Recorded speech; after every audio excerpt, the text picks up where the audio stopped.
Sorting algorithms are probably the most important type of algorithms because the heart of many other algorithms depend on sorted data, such as searching in a database. So in this video we are going to make our first own sorting algorithm and then figure out why its performance is pretty underwhelming. And as always, you can find a written article on this video on my website, for which you can find a link down below in the description. Before making our own sorting algorithm, let's quickly recap what a sorting algorithm actually does. A sorting algorithm takes an unordered list of data and turns it into an ordered list of data using a comparison criterion. This comparison criterion could be the value of a number or the length of a string. And now we can start off making our first own sorting algorithm. As an example for our own sorting algorithm, we're going to use a deck of cards. And when you get a deck of cards, it's usually not ordered, which is the case here. So what do? We pick the first card and put that down. Then we see it's a 5, and then we pick the next card, which is 3, and 3 is less than 5, so we put it in front of 5. Then we take the next card, which is 7, and 7 is greater than 5, so we put it in front of 5. Then we pick 2, and then we check 7 is greater than 2, 5 is greater than 2, and 3 is greater than 2, and then we put it at the front. Next we take 9, and for 9 we see 9 is greater than 7, so we can put it right here. The next card is 4, and 4 is less than 9, less than 7, less than 5, but greater than 3, so we put it between 3 and 5. Then we take 6. 6 is less than 9, 6 is less than 7, but 6 is greater than 5, so we put it after 5 and before 7. And last but not least, we get the 8, and 8 is less than 9, but greater than 7, so we put it between 7 and 9. And with this, we have sorted our deck of cards. And this kind of sorting algorithm is actually called insertion sort, because we pick a card and then we insert it at the dedicated place. So with this sorting algorithm in mind, we can start off implementing this algorithm in Python. But before we do that, we are going to implement a function that checks if a list is actually sorted. So in the Python code, we enter def is sorted, and as an argument we got L, which is a list, and then in that function we're going to iterate over that list with a for loop for I in range len L. So we're going from 0 to the last element, but we don't go to the last element, we go to the second last element. And you see why I do that right now. And then we check if Li is greater than Li plus 1, we're going to return false. So for each element in the list, we check if the element is actually greater than the element on the next position. And if we check if something is sorted, we actually want that the element before another element is less than that. And we don't iterate through the whole list, but only to the second last element, because in each iteration we access 2 values from that list, and if we would go to the end of the list, we would actually access an element which is not inside of the list, which would cause an error. When we leave that for loop and we have checked that every element in front of another element is less than or equal to that element, the list is sorted and we can return true. And now we can check if a list is sorted. For that we enter 2 lists. The first list is L, that goes from 8 down to 1, and a second list M, that goes from 1 up to 8. And if we enter print is sorted L and print is sorted M, and let that run, we can see the first list L is not sorted, so we get false, and the second list M is actually sorted, so we get true. When you're new to Python, it is sometimes hard to remember all the new concepts and functions, and therefore I created several Python cheat sheets you can pick up for free in my Gumroad shop as a high-resolution PNG. And if you want to print out those cheat sheets, you can even get a printable PDF version for a small amount of money in my Gumroad shop or as a tier 1 or higher Patreon subscriber. So pick up your Python cheat sheets and check out the links down below in the description. And now we can start implementing the insertion sort algorithm in Python. Let's quickly remember how we did it with the deck of cards. We had all the unsorted cards in the hand and all the sorted cards were on the desk. And in each step, we picked one card from the cards in our hand, which were the unsorted cards, and found its position in the deck of sorted cards which were on the desk. And we're going to do the same exact thing in Python. So we start off by entering a for loop which loops over all the elements in our list. For j in range 1 to len L. And we're not going to iterate through every element, we're going to start at position 1 because the first element is a list that only contains one element, and that is by definition already sorted. So we start off with the second element at position 1.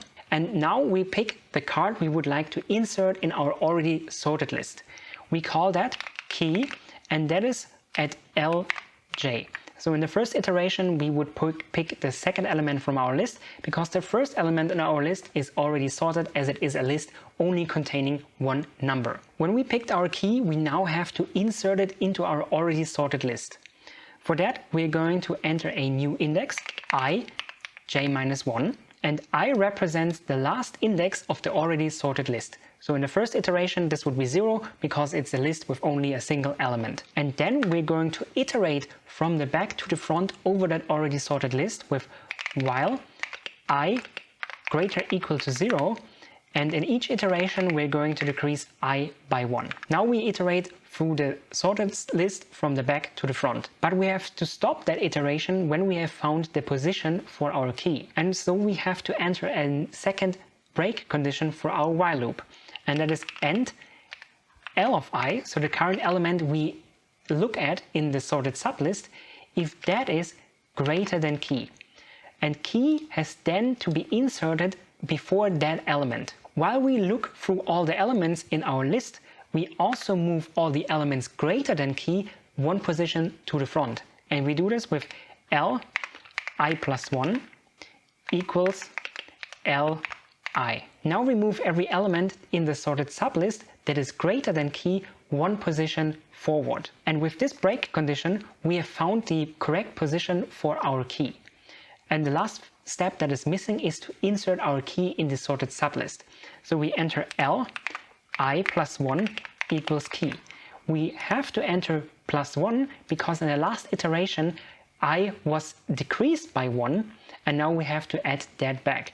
With the insertion sort algorithm finished, we can start using it. So let's head back down to our main function here, and we can see we have the sorted list M and the unsorted list L, and we can quickly run that to confirm it. False true, L is not sorted, M is sorted.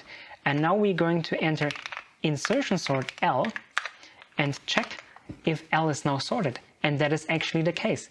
So we enter L, and in our insertion sort L will be sorted, and we don't have to get a return value because it is actually sorted in place. One important question in computer science is how fast is my algorithm? And we're going to figure that out with our insertion sort algorithm by checking each line and how often it will be executed depending on the number of input elements our list has. Each line in the insertion sort algorithm has its own runtime depending on the computer you're running it on. However, we're not interested in this time because we could spend days figuring out what that time is, and then we have to check that for another computer. We're more interested in how often that line will be executed. So we start off by stating that the input length is n, and that is the length of L. And now depending on n, how often will each line be executed? First, we denote the individual runtime of that line, which we don't know, as C. And we're going to run this for loop head n-1 times because we go from the second element to the last element. The same goes for this line where we pick the key C2 n-1, and this is a different constant because each line has a different execution time. Then we do the same for the third line, C3 equals n-1. And the last line, which will also only be executed C7 n-1 times. Now it's pretty interesting to figure out how often will the lines of the while loop be executed depending on n. And to figure that out, we're going to add some print statements to our code. So first we enter print fj, and that prints our current key position, and then we don't want to print a new line. And in each iteration of the while loop, we're going to print an asterisk, which will then count how often we iterated through that while loop. So in here, we're going to enter an asterisk and another end, no break, so everything is in one line, what we print here. And after that while loop, we're going to print a new line. And now let's run this code and figure out how often our while loop is executed within our for loop. And we're going to use our reverse sorted list L as an input for insertion sort. So we run it, and we can see each asterisk here represents how often the while loop has run within the for loop, while the number in front represents j, so the position of the key we have picked. And as our input list is reverse sorted, we have to go through each element of the sublist, because we go from the last element of the sorted sublist to the first element of the sorted sublist to find the position for our key. And this is also called the worst case, because we have to check every element. And we can see that the number of while loop iterations corresponds directly to j, which is the current position of the key. And with this sequence going from 1, 2, 3, 4, and so on until n-1, we can actually express that as a sum. And this sum is the sum that goes from j equals 1 to n-1 over j. So let's add those annotations here to our code. So we have, of course, a constant for our line, and we multiply that with the sum going from j equals 1 to n-1 over j. However, the while loop head will be run one more time than the while loop body. So we have to add +1, because at the end we have to check that one more time in order to reach the break condition. And for the other two lines, we have C5 times sum j-1 to n-1 over j. And the same is true for the next line, where we can enter the exact same line instead of we're just changing the constant. And now we can sum up the individual runtimes of each individual line to get the runtime for the whole insertion sort algorithm. So we start off by just writing t of n, which is the runtime of our insertion sort algorithm, and then enter all the things we have just written down at the end of our lines.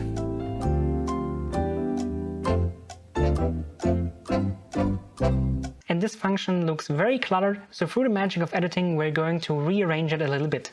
And voila, we have cleaned up our function. However, we still have those sums here, which we want to get rid of to get a nice closed form function.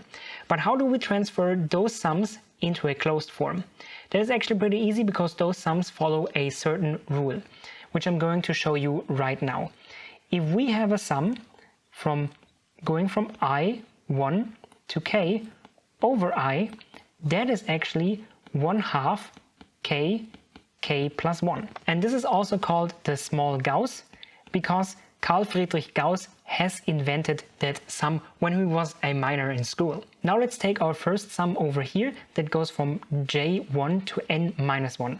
We write that down. We go from j1 to n-1 over j, and we can see that we just have to replace our upper limit of our sum in that closed form. So we enter 1/2 n-1 times n-1 plus 1, which is 1/2 n-1 times n. And we have to do the same for the other function. However, we still have that plus 1 here.